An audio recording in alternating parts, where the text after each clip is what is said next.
Some people feel most themselves in the quiet corners of their own home. They don't crave busy streets, loud places, or constant attention. They feel safest with familiar rooms, soft light, and the calm sound of nothing happening.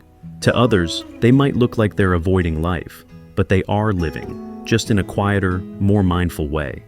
These people aren't running from the world. They're moving toward peace. Psychology has a name for this. Many people who love being at home have rich, active inner worlds. Their imagination, their thoughts, their emotions, all of it is strong and vivid. Inside their mind, there is movement, depth, and meaning. So, home isn't a place to hide. It's a safe space where that inner world can breathe. Some psychologists call this a strong internal self-presence, the sense of being more in touch with your inner world than with the outer one. These people don't need loud excitement to feel happy. They can sit by a window, drink something warm, and feel a kind of contentment others chase in faraway places. Their hearts don't speed up in crowds. They steady themselves in silence. What's interesting is that it wasn't always like this for many of them. They tried to keep up with the fast pace of the outside world.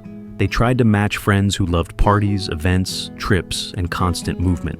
And at some point, they realized something. Their calm wasn't a problem. Their love for solitude wasn't a weakness.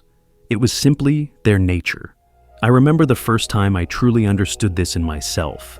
I thought that staying home would leave me feeling left out, forgotten, or lonely. But the opposite happened. I started to feel seen by my own space.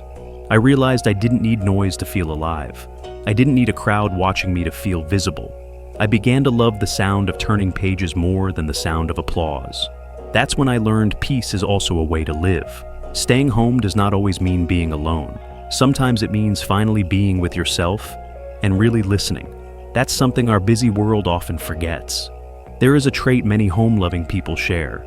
Introspection. They think deeply. Small moments become stories. Old memories become lessons. They feel emotions with full intensity. Joy feels rich. Sadness turns into art. Hope becomes direction. They don't rush past their feelings just to keep up with everyone else. They give themselves time to understand what they feel. Studies show that people who enjoy solitude often score higher in creativity, empathy, and emotional intelligence. Their calm gives them space to understand other people better, even when they themselves are not always understood. But the world often mislabels them. You're missing out.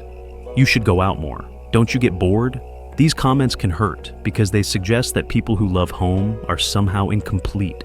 But many of history's great thinkers, artists, and innovators were homebodies. They didn't always stand in crowds. They stood alone in quiet rooms, shaping ideas that later reached millions. Maybe that's the hidden truth. Silence has its own way of speaking. Music. It teaches patience. It sharpens observation. It builds a steady kind of strength that doesn't need applause to exist. Still, there's a question. If home feels so safe, what are they protecting themselves from? Sometimes it's overstimulation. People who love staying home can be deeply affected by noise, chaos, or unpredictable emotions. Their nervous system longs for stability, a place where their energy can settle instead of constantly reacting. At home, they can shape their surroundings. That control gives them peace. Sometimes it's about trust. They don't hand their heart to everyone. It's not that they are cold, it's that they feel so deeply. They understand how important emotional safety is, and sometimes it's just preference. Not a fear, not a barrier, not a dramatic story of avoidance. Just a simple choice.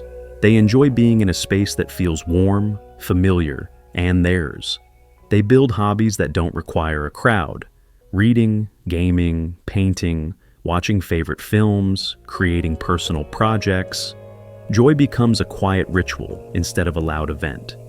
They count happiness in meaningful moments, not big occasions. Here's a quiet secret many of them rarely say out loud. They love deeply. They care softly. They notice almost everything. Because when distractions fade, the heart learns how to focus. If you are someone who loves staying home, you might have felt misunderstood. You may have wondered if your personality is something you need to change.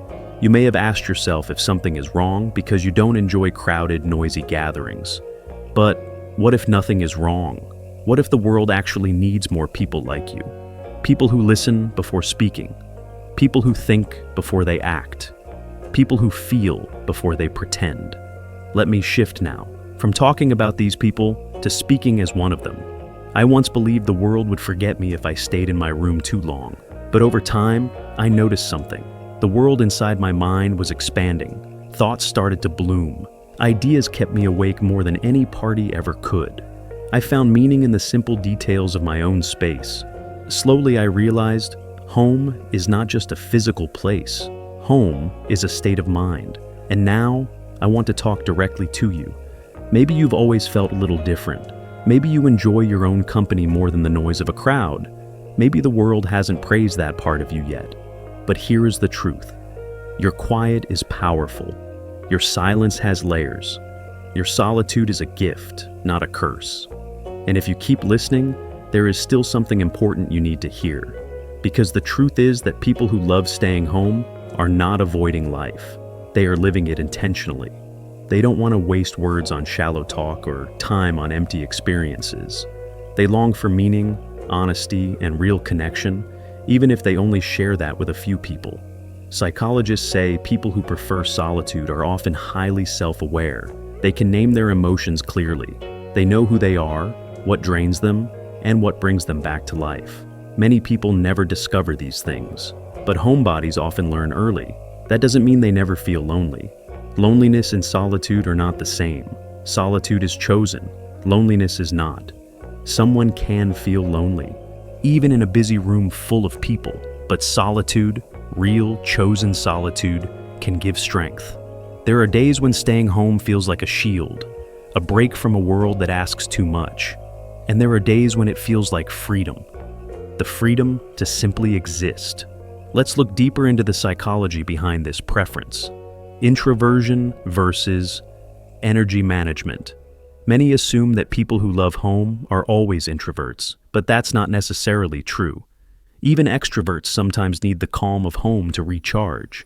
It's less about labels and more about emotional energy, where it's protected and where it gets drained. Trust and vulnerability. They don't open up to everybody. They quietly check if a person feels emotionally safe before letting them in. Their hearts might seem guarded, but when they love fiercely, in a way many people never fully see. Complex inner life. Their mind is like a studio of imagination. They turn silence into creativity. They turn routines into meaningful rituals. They don't always need a big destination. They find purpose in simply being present. Control over environment. They know what sparks anxiety, discomfort, or sensory overload. Home gives them the power to manage their space, their schedule, and their emotions.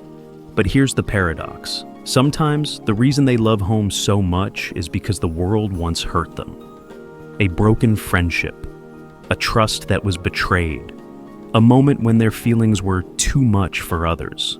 So they built a space where they no longer have to shrink or apologize for who they are. If you've ever chosen to stay home because the outside world felt heavy, you're not alone.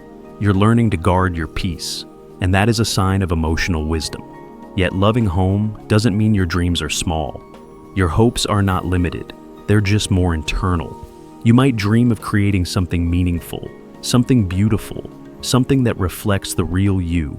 You don't want 100 people cheering, you want one person who truly understands. Maybe you're waiting for the right time, the right people, for the world to feel a little kinder. Here's something personal you might recognize. Home is the one place where you don't fear judgment, where you don't have to perform, where your exhaustion slowly turns into comfort. Some days, you stand by the window and watch the world rush by. Cars speeding, people hurrying, noise everywhere. And you quietly smile because you know your real treasure is inside. Still, society will try to tell you otherwise. The world praises non-stop hustle, as if rest is laziness and stillness is failure.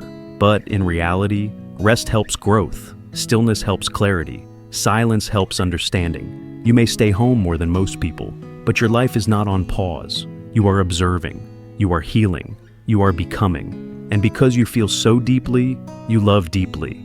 Your relationships, even if few, are genuine. If someone is in your life, they matter.